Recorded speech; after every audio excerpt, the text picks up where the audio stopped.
আসসালামু আলাইকুম এভরিওয়ান। আজকে নিয়ে চলে এলাম ইলিশ মাছ আর কাঁচা কলা দিয়ে দারুণ একটা রেসিপি নিয়ে। চলেন রেসিপিটা শুরু করা যাক। আমি এখানে একটা ইলিশ মাছ, নারিকেলটা, কাঁচা কলা নিয়েছি। আমি নারিকেলটাকে ব্লান্ডার করে নেব আর কাঁচা কলাটাকে এভাবে খোসা ছাড়িয়ে কেটে নিয়েছি। পেঁয়াজ কুচি, মরিচ কুচি, টমেটো কুচি, আলুকে কেটে নিয়েছি। আমি এখন সামান্য পরিমাণ লবণ আর হলুদের গুঁড়ো দিয়ে কাঁচা কলাগুলোকে মেখে নেব। ভালোভাবে মেখে নেওয়ার পর আমি কাঁচা কলাকে ফুটন্ত গরম পানিতে 2 থেকে 3 মিনিট সিদ্ধ করে বা ভাপ দিয়ে নেব। এভাবে সিদ্ধ করা বা ভাপ দেওয়ার পরে কলার ভিতর যে একটা কষ থাকে তা দূর হয়ে যাবে। এখন আমি কলাগুলোকে 3 মিনিট পর নামিয়ে নেব। তারপর একটি কড়াইয়ে সরিষার তেল দিয়ে দেব। তেলটা গরম হওয়ার পর আমি এখন পেঁয়াজ কুচি, মরিচ কুচি দিয়ে ভালোভাবে ভেজে নেব।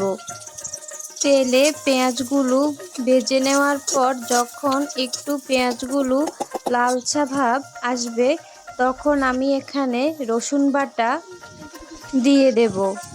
তারপর হলুদের গুঁড়ো, মরিচের গুঁড়ো, লবণ দিয়ে মশলাগুলোকে ভালোভাবে কষে নেব।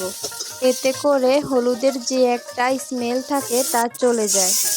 এরপর আমি পানি দিয়ে মশলাগুলোকে মিক্স করে নেব। তারপর কেটে রাখা আলুগুলোকে দিয়ে দেব। আলুগুলোকে মিক্স করার পর দিয়ে দেব কেটে রাখা ইলিশ মাছ।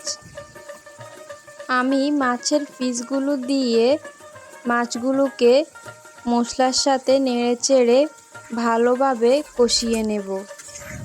এতে করে আলুগুলো আধা সিদ্ধ হয়ে যাবে। আমি 5 মিনিটের মতো আলু আর মাছগুলোকে কষিয়ে নেব ভালোভাবে।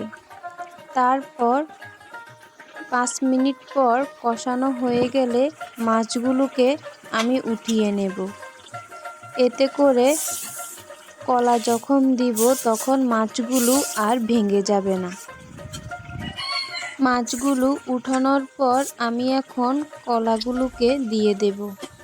কলা আর আলুকে ভালোভাবে মিক্স করে আমি এখানে পানি দিয়ে দেব। পানি দেওয়ার পর কিছুক্ষণ কলা আর আলুগুলোকে সিদ্ধ করে নেব। তারপর আমি মাছগুলোকে দিয়ে দেব। তারপর দিয়ে দেব কেটে রাখা টমেটো কুচি। নেড়েচেড়ে দিয়ে যখন টমেটোগুলো সিদ্ধ হয়ে আসবে তখন আমি নারিকেল বাটাগুলো দিয়ে দেব।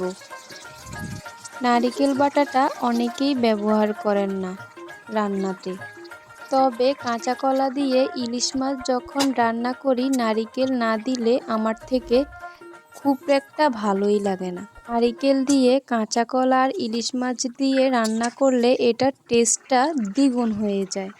আমার থেকে তো এভাবেই রান্না করতে খুব ভালো লাগে। আপনাদের থেকে কেমন লাগে কমেন্টে জানাবেন বন্ধুরা। এই তো আমার কাঁচা কলা আর ইলিশ মাছে দিয়ে রান্না হয়ে গেল।